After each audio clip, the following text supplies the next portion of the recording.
오늘 우리가 읽었던 이 다윗의 유언, 특별히 우리 가운데 하나님이 주시는 마음이 분명히 있을 것입니다. 어제 설교를 준비하면서 아주 오랜만에 오카는 목사님의 평신도를 깨운다는 책을 다시 꺼내 들고 읽었습니다. 오카는 목사님의 평생의 목회의 깃발이죠. 광일론. 나는 미쳐있느냐?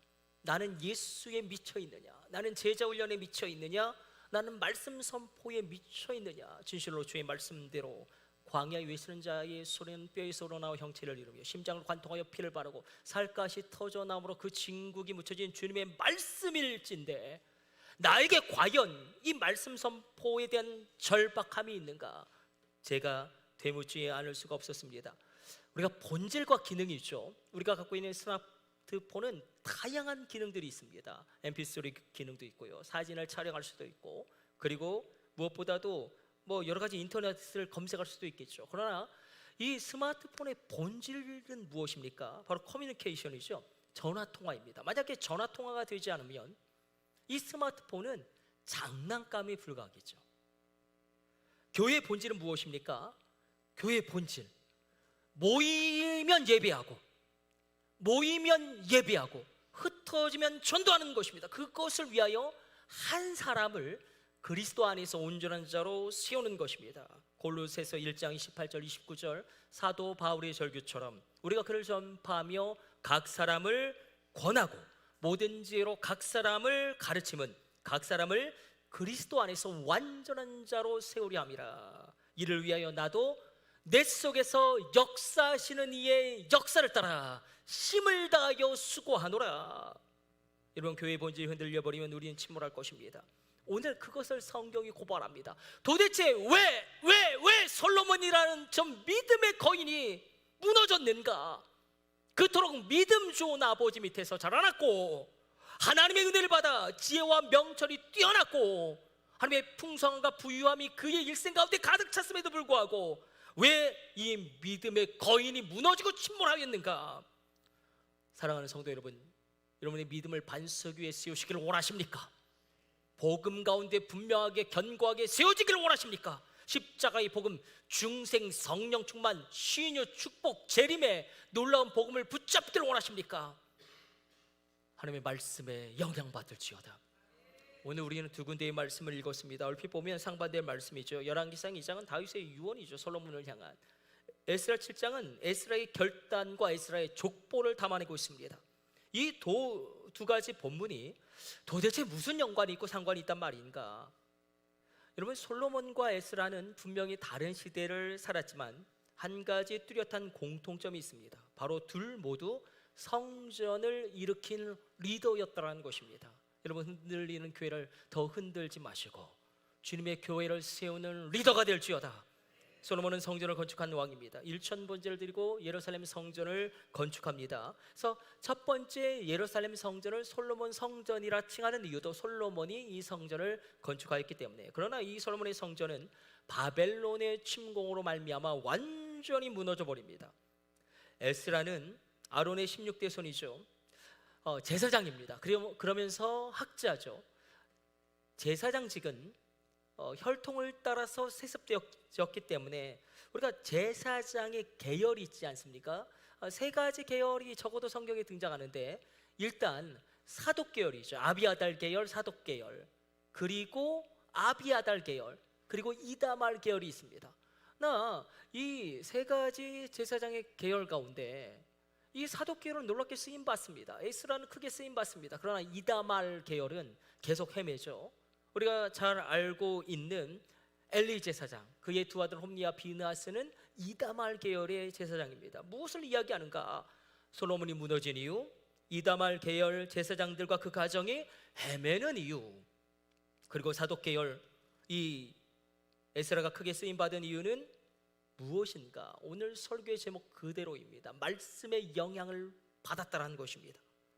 만약에 말씀의 영향을 받고 있다면, 지금 연약해도, 지금 흔들려도, 지금 무너지고 부도나고 큰 환난을 당한다고 할지라도 시간이 흘러갈수록 강해집니다.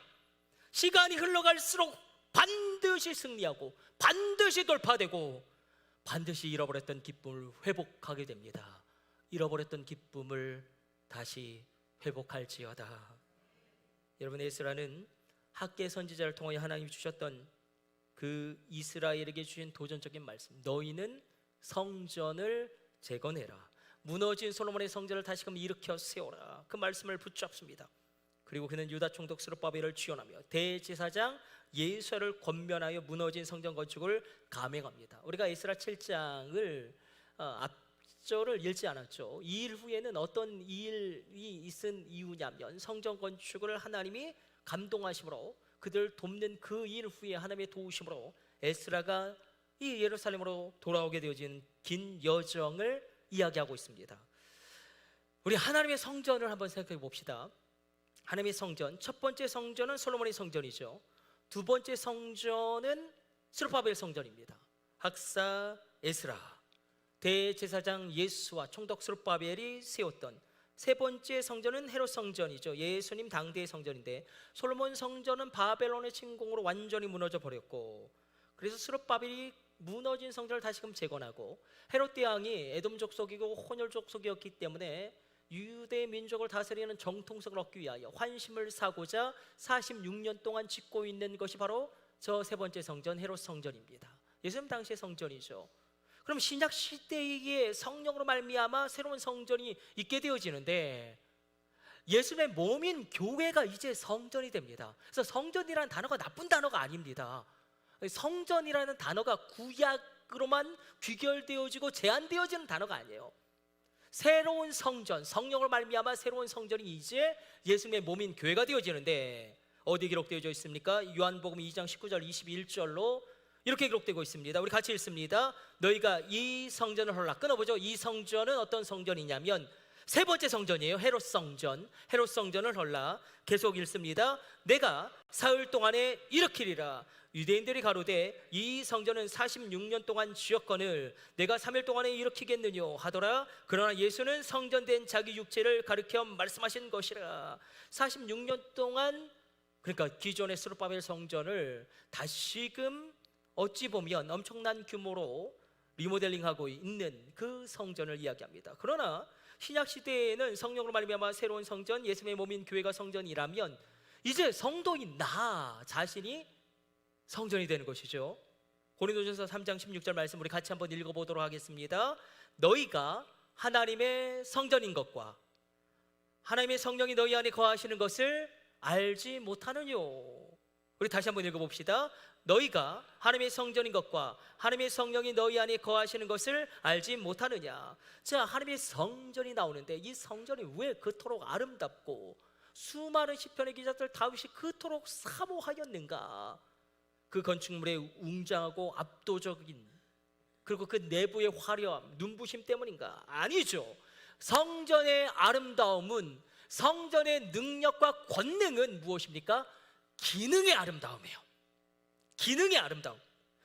여호와의 성전의 기능의 아름다움을 다윗을 포함한 수많은 시편의 기자들이 노래하는데, 특별히 고라자손이 이렇게 하나님을 찬송합니다. 시편 81편 이렇게 기록되고 있습니다. 만군의 여호와여, 주의 장막이 어찌 그리 사랑스러운지요. 주의 집에 사는 자들은 복이 있나니 그들이 항상 주를 찬송하리이다. 주께 힘을 얻고 그 마음의 시온의 대로가 있는 자는 복이 있나이다. 주의 궁전에서의 한날이 다른 곳에서의 첫날보다 나은즉 악인의 장막에 사는 것보다 내 하나님의 성전 문지기로 있는 것이 좋사오니. 성전의 외부 그 건축물의 웅장함 때문에 성전이 귀하고 능력이 있는 것이 아니라 그 내부의 화려한 치장과 눈부신 인테리어, 고급스러운 소재로 가득 찬 그 건축 내장재 때문에 아름다운 것이 아니라 기능의 아름다움이에요. 성전의 기능의 아름다움. 성전의 기능은 어떤 기능이 있습니까? 이렇게 생각하시면 돼요. 활주로예요. 지금 우리가 성전, 예수님의 몸인 교회 안에 들어와 있죠. 활주로예요. 아무리 탁월하고 뛰어난 비행기가 있더라도 활주로가 없으면 이륙할 수 없고 착륙할 수가 없습니다. 그래서 성전의 기능의 아름다움은 하나님의 임재예요. 하나님이 임재하시는 거예요. 이 활주로를 타고 나에게 임재하시고, 하나님이 임재하시기 때문에 하나님의 살아계신 임재하심을 오늘 이 아침 체험할지어다. 지극히 높은 곳으로부터 임하시는 능력이 여러분을 뒤덮을지어다. 모든 능력은 오직 주께 있습니다. 하나님의 임재가 있기 때문에 이제 활주로의 기능이 작동되어지죠. 하나님이 착륙하시고 임재하셨다면 이제 나의 기도가 하나님을 향하여 이륙합니다. 기도 응답의 기능이 있습니다. 성전의 기능을 반드시 누리셔야 합니다. 우리가 여기서 조금만 더 깊어지면 사도 요한은 요한계시록에서 하나님의 임재를 신약 시대의 성전인 주님의 몸된 교회들 가운데 그 임재하시는 모습을 이렇게 표현합니다. 요한계시록 1장 14절 16절로 그의 눈은 불꽃 같고 그 오른손에는 7별이 있고 그 좌우에 날선검이 나오고 그 얼굴은 해가 힘있게 비추는 것 같더라. 하나님의 임재를 어떻게 표현하냐면 그의 눈은 불꽃 같고 그의 오른손에는 7별이 있고 그 얼굴은 해 같다. 빛으로 표현하고 있어요.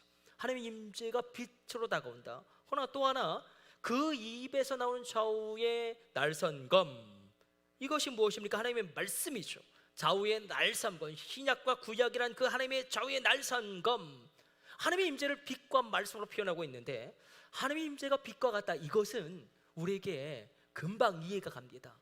하나님의 임재가 말씀이다. 이것은 우리가 이해가 가지 않고 고개를 갸우뚱하게 하는 것이 사실입니다. 말씀과 빛이 어떻게 하나님의 임재와 관련되어져 있는가? 빛은 하나님의 말씀을 재료로 삼아 온 우주를 창조하실 때에 빛이 있으라 말씀하시니 빛이 있었죠. 그래서 하나님의 말씀을 빛으로 상징하는데, 그러니까 말씀과 빛이 연결되어져 있더라는 것입니다. 주의 말씀 내 발의 등이요 내 길의 빛이니이다. 모든 것을 그러므로 이렇게 받아들이십시오. 하나님은 오늘 이 아침 한 줄기 빛과 같은 말씀을 통하여 나를 살리실 것입니다. 살아갈 힘을 얻게 하실 것입니다. 하나님 오늘 이 아침 한 줄기 빛과 같은 말씀을 통하여 나의 자녀에게 역사하실 것입니다. 우리 수많은 어려움이 닥치고 있지 않습니까? 그런데도 불구하고 이 한 줄기 빛과 같은 말씀을 통하여 여러분에게 힘을 주시고 이 난국을 돌파할 지혜와 힘과 용기와 길을 계시하여 주실 것입니다. 솔로몬과 에스라는 성전 건축을 이끄는 리더라는 공통점이 있지만 분명한 차이점이 있습니다. 그 차이점이 영원한 영향력을 가르는 것입니다. 우리가 그 두 가지를 오늘 붙잡기를 원합니다. 무엇이 달랐는가? 솔로몬과 에스라는 도대체 무엇이 달랐는가? 영원한 영향력을 가르고 하나님의 평가를 가른 이유 두 가지를 집요하게 묵상할 것입니다. 이 말씀 가운데 여러분 인생의 문제에 대한 답을 찾으시고 여러분 자녀를 어디로 이끌지에 대한 방향성을 분명히 발견하시길 주님의 이름으로 축복합니다. 솔로몬과 에스라 둘 다 성전을 건축한 리더인데 결정적인 차이점은 바로 말씀의 영향을 받았느냐. 시간이 흘러갈수록 말씀에 대한 영향력을 더 받고 그 영향력을 더 미친 사람이 에스라라면, 시간이 흘러갈수록 나이가 들어갈수록 말씀에 대한 영향력이 점점 줄어든 사람이 바로 솔로몬이라는 것입니다. 하나님 오늘 말씀으로 우리에게 도전하십니다. 하나님이 주신 말씀을 기도로 바꾸십시오. 말씀을 기도로 바꾸십시오. 말씀을 붙잡고 기도하십시오. 거기에 그치는 것이 아니라 말씀을 삶으로 살아나게 되어지는 성령의 감화 감동 역사 충만하신 그 교통하심을 우리가 사모해야 하는 것입니다. 솔로몬은 정말 지혜로운 왕입니다. 하나님이 놀라운 지혜를 쏟아부어 주셨습니다. 그리고 솔로몬에게는 대단한 열정이 있습니다. 무엇보다도 성전 건축에 대한 열정은 정말 탁월했습니다. 성전을 건축하는 주 건축자재는 백향목입니다. 이 백향목은 해발 2000m 레바논 지역에서만 자라납니다. 그래서 어떻게 이 백향목을 가지고 올 수 있냐면 일단 2000m까지 올라가는 거예요. 레바논 그 지역에. 그 백향목을 자릅니다. 그리고 그 나무들을 다시 끌어서 육지까지, 그리고 지중해를 통하여 백길로 이동시켜서 그리고 다시금 예루살렘으로 운송합니다. 이 모든 걸 다 사람이 합니다. 어마어마한 일이죠. 그래서 성전 건축을 위해서 동원된 사람이 8만 명이고 18만 명이군요. 성전을 위해서 동원된 사람이 18만 명이고 성전의 건축 기간은 7년 6개월인데 성전 건축을 위해 들어간 자본과 물질의 정도가 어느 정도였을까요? 대략적으로 과거의 학자들의 추정이긴 하지만 4천억 정도입니다. 4천억 정도. 그러니까 이 4천억 솔로몬의 성전이 얼마나 화려하고 아름답습니까? 그러나 이 성전이 바벨론 침공으로 무너지고, 그리고 아주 작은 성전, 아주 초라한 스룹바벨 성전을, 두 번째 성전을 에스라, 총독 스룹바벨, 그리고 대제사장 예수아가 건축하는데, 그래서 나이 드신 분들은 이 성전 건축을 바라보면서 울었다고 합니다. 왜냐하면 솔로몬의 성전에 비하면 너무나 형편이 없기 때문에, 너무나 초라하기 때문에. 그러나 하나님은 솔로몬의 성전을 기뻐하셨을까요? 스룹바벨 성전을 기뻐하셨을까요? 스룹바벨 성전을 기뻐하셨습니다. 그럼 스룹바벨 성전을 이제 46년 동안 어떻게 보면 리모델링하고 더 견고하게 지은 헤롯 성전, 그 헤롯 성전을 기뻐하셨을까요? 스룹바벨 성전을 기뻐하셨을까요? 스룹바벨 성전을 기뻐하셨습니다. 저를 보세요. 하나님의 말씀의 운행하심이, 하나님의 말씀의 운행하심이 우리 교회 가운데 있을지어다. 하나님의 말씀의 운행하심이 여러분의 인생 가운데 있을지어다. 말씀의 통치를 받으면 그 인생 반드시 살아나고 일어나고 회복되어집니다. 솔로몬이 무너진 이유를 우리는 이렇게 파악할 수 있습니다. 하나님이 주신 능력과 지혜와 그 부유함을 사명으로 연결시키지 못했습니다. 하나님이 여러분에게 주신 부유함이 있으십니까? 하나님이 여러분에게 주신 능력이 있으십니까? 그것을 사명으로 연결시키십시오. 그래야 솔로몬의 비극이 우리 가운데 재현되지 않습니다.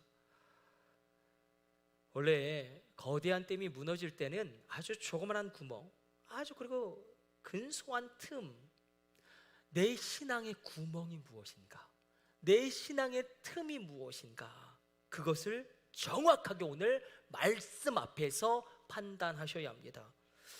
어떤 분들은 기도하지 않으면 다 막힙니다. 그러나 어떤 분들은 기도하지 않아도 삶에 별 어려움이 없습니다. 누가 축복을 받은 것입니다? 누가 축복을 받은 것입니까?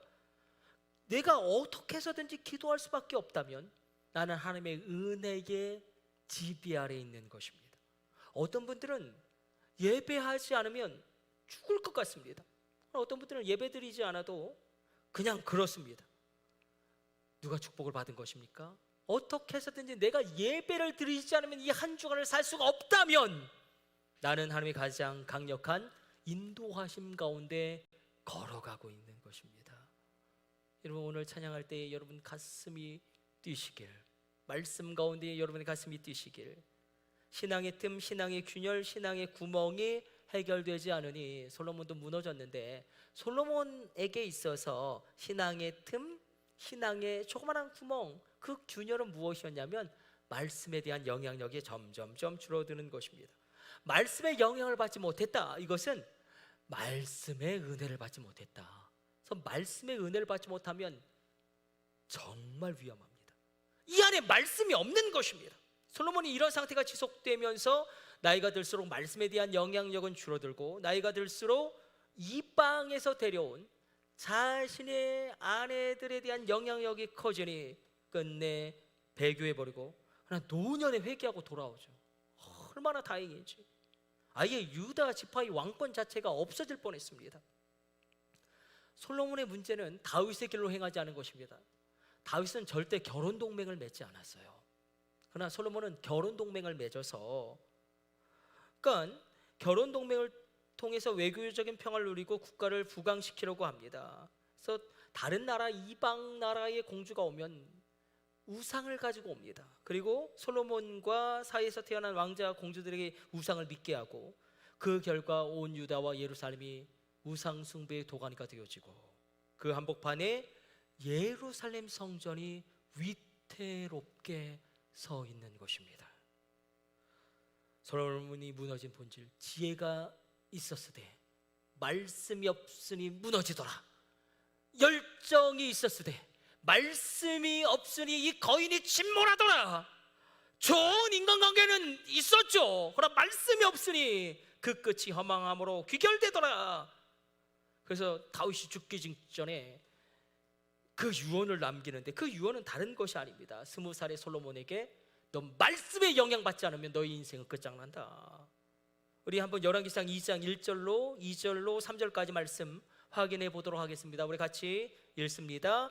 다윗이 죽을 날이 임박하매 그의 아들 솔로몬에게 명령하여 이르되 내가 이제 세상 모든 사람이 가는 길로 가게 되었노니 너는 힘써 대장부가 되고 내 하나님 여호와의 명령을 지켜 그 길로 행하여 그 법률과 계명과 율례와 증거를 모세 율법에 기록된 대로 지키라.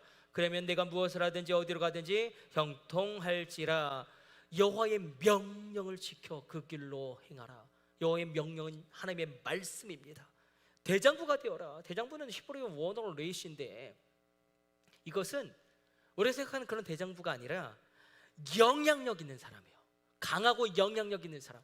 성경에서 이야기하는 진정한 강하고 영향력 있는 사람은 말씀의 영향을 받는 사람, 말씀의 영향을 받아 말씀으로 그 삶을 살아내고 말씀으로 기도하는 사람, 그 사람. 그래서 열왕기상 2장 4절도 이렇게 이어지게 됩니다. 우리 같이 읽습니다.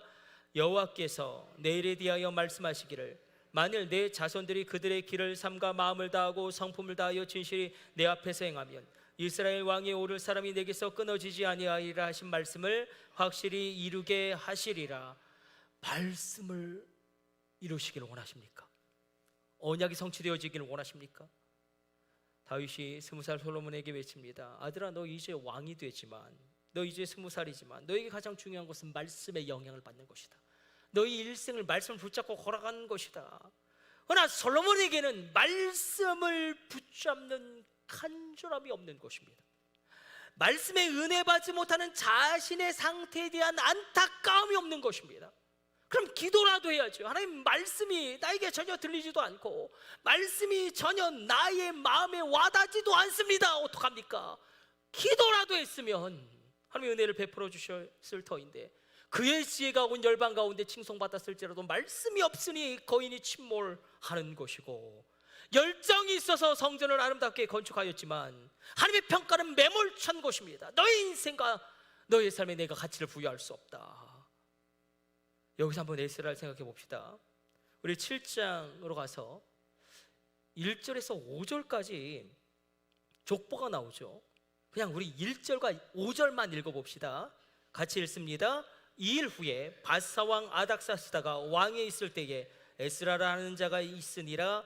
그는 스라야의 아들이요 아사랴의 손자요 hil기야의 증손이요. 우리 5절로 넘어가서 읽습니다. 아비수아의 13대 손이요 비느하스의 14대 손이요 엘르아살의 15대 손이요 대제사장 아론의 16대 손이라. 무엇을 이야기하냐면 에스라의 혈통과 가문을 이야기하는데 우리 인생이 그렇게 대단한 것이 아니라는 것입니다. 우리 인생은 믿음의 후대를 남기느냐, 그것이 중요하다는 것입니다. 무엇을 이야기하냐면 믿음이 흘러갔다라는 거예요. 아론의 믿음이 시대를 뛰어넘어 그 자녀에게서 자녀에게로, 그 자녀에게서 자녀에게로, 그 자녀에게서 자녀에게로 바로 에스라에게까지 아론의 믿음이 흘러갔다. 주님이 재림하실 그때까지 우리의 자녀에게서 자녀에게로, 그 자녀에게서 자녀에게로 믿음의 위협이 흘러가기를 우리가 정말 피를 토하며 기도해야 되지 않을까. 이 에스라의 인격, 신앙, 사회적인 위치를 또 6절이 알려주고 있습니다. 우리 6절도 한번 읽어보도록 하겠습니다. 이 에스라가 바벨론에서 올라왔으니 그는 이스라엘의 하나님 여호와께서 주신 모세 율법에 익숙한 학자로서 그의 하나님 여호와의 도우심을 입음으로 왕에게 구하는 것은 다 받은 자이더니. 에스라는 하나님의 율법, 하나님의 말씀에 익숙한 학자라고 나오죠. 여기서 익숙하다는 것은 마이르인데 두 가지 의미가 있습니다. 하나님 말씀에 능통하다, 그러니까 가까운 사람이다. 말씀과 가까운 사람이다. 여러분, 지금 말씀을 가까이 하고 계십니까? 어떠십니까? 두 번째는 말씀 있는 사람이다. 내 안에 말씀이 있는가? 한 구절이라도 내 안에 말씀이 있는가? 그리고 에스라의 정체성에 대해서 우리가 놓치지 말아야 할 부분이 나오죠. 하나님의 은혜를 받아 아닥사스다 왕에게 구하는 것은 다 받은 자더라. 그의 사회적인 위치가 대단하고 그가 상당히 고위직에 있었음을 암시하는 말씀이죠. 그런데 우리가 생각해보면, 아니, 바벨론의 포로로 끌려왔고 그 바벨론이 페르시아 제국에 의하여 멸망당했는데 페르시아 왕이 노예였던 그들을 왜 이렇게 고위직에 올렸을까? 우리가 질문을 안 할 수가 없습니다. 아니, 포로로 끌려왔던 그들이 물론 바벨론이 페르시아 제국에 의해 멸망당했을지라도 어떻게 왕에게 이렇게 신임을 받을 수 있으며 포로로 끌려왔던 이 유대인들이 어떻게 이렇게 높은 사회적인 고위직에 올라갈 수 있을까? 이 모든 퍼즐을 맞춰주는 단어 하나가 여기 등장하는데 아닥사스다 왕입니다. 아닥사스다 왕은 누굽니까? 아닥사스다 왕이 누구죠? 에스더의 아들이에요. 에스더의 아들. 자기 엄마가 유대인이고 또 엄마에게서 하나님에 대해서 이야기를 들었습니다. 그래서 에스더가 이렇게 중요한 것입니다. 죽으면 죽으리라. 너무 무섭죠? 그래서 한번 믿음으로 고백해 봅시다. 죽으면 죽으리라. 그 믿음으로 나갔던 그 여인 에스더의 아들 아닥사스다 왕이 유대인들을 고위직에 발탁합니다. 여기서 또 에스더가 나오는 것입니다. 에스더가 없으면 구속의 역사 그 어떤 것도 전개가 안 되는, 에스더는 그녀가 속해 있었던 한 시대를 구원했을 뿐만 아니라 그 다음 세대까지 구원한 하나님의 딸입니다. 바로 원하고 축복하긴 우리의 딸들이, 우리 소희가, 그리고 우리 서연이, 그리고 우리 현진이, 여러분들의 딸들이, 여러분들의 딸들이, 우리 하온이가 에스더와 같이 쓰임 받을지어다. 에스더, 우리의 딸들이 에스더와 같이 쓰임 받을지어다. 그럼 아닥사스다 왕은 이 고위직에게 발탁한 이들을 왜 이 유대 예루살렘으로 보내는가? 지금 국제 정세는 이렇게 흘러갑니다. 페르시아 제국이 고대 근동을 통치하고 있는데 서쪽에서 헬라 제국이 일어나고 있고요. 늘 반란의 기운은 남쪽 애굽에서 시작되어지죠. 그래서 애굽의 반란을 제압하고 아주 힘겹게 그렇게 있는 상태 가운데 아닥사스다 왕은 자신의 신임하는 스룹바벨, 에스라, 느헤미야 이들을 대거 어디로 이동시키냐면 고대 근동 레반트지요. 그러니까 유대 예루살렘 지역으로 파견합니다. 거기가 어떤 지역인지 아시죠? 아프리카와 아시아와 유럽 세 개의 대륙이 접점하는 지역이고 여기에 모든 무역로와 그리고 교통로와 교역로가 있습니다. 군사로도 다 있는 지역. 그러니까 이곳을 안정적으로 관리해야 애굽의 반란을 빨리 진압할 수 있고 헬라 제국의 도전에 응징할 수 있기 때문에, 그럼 내가 에스라라면 고위직이에요. 수산궁에 있고요, 높은 위치에 있고 좋은 집에 살고 기름진 음식을 먹습니다. 굉장히 안정적인데 갑자기 그 풍성한 삶, 사회적인 위치, 그 화려함은 다 뒤로 포기하고 에스라가 예루살렘으로 옵니다. 이런 거겠죠. 만약에 내가 대전시장이에요. 대전시장님이 얼마나 영향력이 막강한지. 갑자기 근데 대통령이 나에게 레바논 대사로 가라는 것입니다.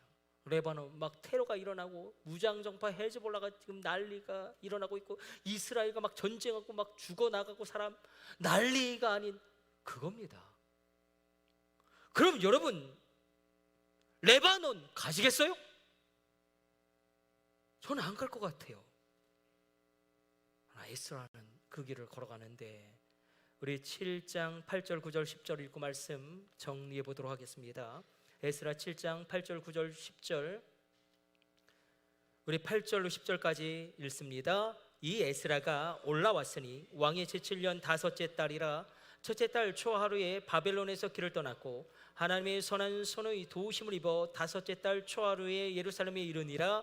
에스라가 여호와의 율법을 연구하며 준행하며 율례와 규례를 이스라엘에게 가르치기로 결심하였었더라. 페르시아 수산궁에서 예루살렘까지 거리는 대략적으로 우회할 수밖에 없기 때문에 1400km입니다. 근데 걸어서 갑니다. 3개월 20일에 걸쳐서 1400km를 죽을 힘을 다해 걸어서 갑니다. 10,000명이라는 유대인들을 이끌고 가죠. 한글 성경에는 잘 표현되고 있지 않지만 10절 처음 히브리어 원어 성경은 키로 시작됩니다. 키는 비코즈예요. 그래서 8절 9절 그렇게 1400km 수산궁, 페르시아 수산궁에서 예루살렘까지 죽을 힘을 다해서 3개월 20일에 걸쳐서 1400km를 걸어온 이유는 무엇이냐? 왜냐하면 에스라가 여호와 율법을 연구하여 준행하여 율례와 규례를 이스라엘 자손들에게 가르치기로 결심하였기 때문이다. 마지막 결론입니다. 솔로몬, 에스라. 여러분, 솔로몬 그 다음에 르호보암은 정말로 다윗의 길로 행하지 않은 악한 왕으로 평가되어지고 나라가 두동강이 나게 되어지죠. 솔로몬과 에스라 둘 다 성전을 건축한 리더라는 공통점이 있지만 중요한 차이점은 여기에 있습니다. 다음 세대를 일으켰는가. 7장 10절에 에스라의 세 가지 결단이 나옵니다. 내가 하나님의 말씀을 연구하겠다. 내가 하나님의 말씀을 가까이 하겠다. 내가 하나님의 말씀을 준행하겠다. 내가 하나님의 말씀대로 살겠다. 그리고 내가 하나님의 말씀을 이스라엘 다음 세대에게 가르치겠다. 신앙 전수율이 있습니다. 나의 믿음과 신앙이 나의 자녀에게 흘러가는 비유를 나타내는 선교적인 용어인데, 신앙 전수율이 가장 탁월한 것은 무슬림들입니다. 부모님이 무슬림이면 자녀는 거의 100% 무슬림이 됩니다. 불교도 신앙 전수율이 높습니다. 거의 90% 육박하지만 우리가 문제예요. 신앙 전수율이 56%예요. 56%. 나의 자녀 2명 중에 1명은 교회를 떠나고 있다는 사실. 목사님들 자녀는 괜찮을까요? 선교사님들 자녀들은 괜찮을까요? 아니요. 정말 형편없습니다. 우리 가운데 이 결단이 있기를 원합니다. 내가 하나님 말씀을 가까이 하겠다. 내가 하나님의 말씀대로 한번 몸부림쳐서 살아보겠다. 어떻게 해서든지 내가 말씀을 다음 세대에게 가르치겠다. 여러분, 인본주의가 들어가면 안 됩니다. 노력하면 다 돼. 노력하면 다 이루어져. 아니요. 노력해도 안 될 때가 너무나 많습니다. 아들아, 딸아, 노력해도 안 될 때가 있다. 그러나 하나님 바라보고 포기하지 말아야 한다. 인간의 끝은 하나님의 시작이다. 여러분, 기복주의가 들어가도 안 됩니다. 우리가 신앙생활 열심히 하면 하나님이 복을 주신다. 아니요. 오직 의는 믿음으로 말미암아 살리라. 너의 조상의 하나님이 반드시 너를 도우시리라. 증언하십시오. 여러분의 입술로 증언하십시오. 너의 조상의 하나님이 반드시 너를 도우시리라. 나와 함께 하셨던 하나님이 반드시 너를 이끄시리라. 율법주의가 들어가도 안 됩니다. 하나님을 열심히 믿어야 벌을 안 받아. 아니요. 절대 긍정으로, 성령 충만으로. 우리가 세속주의에 빠져서도 안 되겠죠. 세상의 가치관 기준을 따라가는 것이 아니라 성경의 증언대로.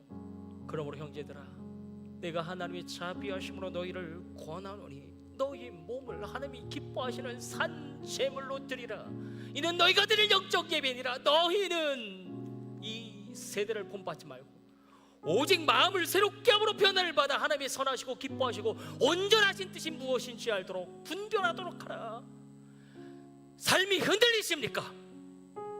보이는 모든 영역이 흔들리십니까? 다시 말씀의 영향을 받으랍니다. 말씀의 은혜를 받으랍니다. 말씀의 은혜 받지 못하는 상태에 대한 안타까움이 나에게 정말 있는가? 그리고 우리가 다시금 하나님 앞에 겸허하게 기도하기를 원합니다. 믿음의 유업이 이어지기를 원합니다. 아론의 믿음이 시간을 뛰어넘어 16대를 뛰어넘어 에스라에게 전달된 것처럼 나의 믿음이 주님의 재림하실 그때까지 나의 자녀에게서 자녀에게로, 나의 자녀에게서 그 자녀에게로, 그 자녀에게서 자녀에게로 이어지게 하여 주옵소서. 여러분에게 도전합니다. 10월 6일 부흥회가 열립니다. 무언가 하나님의 뜻이 있지 않겠습니까? 안승철 감독님이 오시는데 제가 함께한 시간이 굉장히 오래되었습니다. 이분은 자신의 은사를 다 풀어놓습니다. 이거 믿으십니까? 기름 부음의 확장됨이 있습니다. 은사의 전이가 있습니다. 능력의 흘러감이 있습니다. 사모함으로 우리가 준비함으로 기도함으로 우리 자녀들 한번 이 은혜의 자리에 데리고 오는 게 어떨런지요. 하나님 살아계십니다. 하나님 역사하십니다. 반드시 일어납니다. 반드시 극복됩니다. 반드시 돌파됩니다. 사랑하는 자여, 내 영혼이 잘됨 같이 내가 범사에 잘되고 강건하기를 내가 간구하노라. 이 축복이 우리 자녀들 가운데 성취되어질지어다. 오늘 주신 말씀 기억하면서 말씀의 영향력, 말씀의 운행하심, 내가 주님의 성전,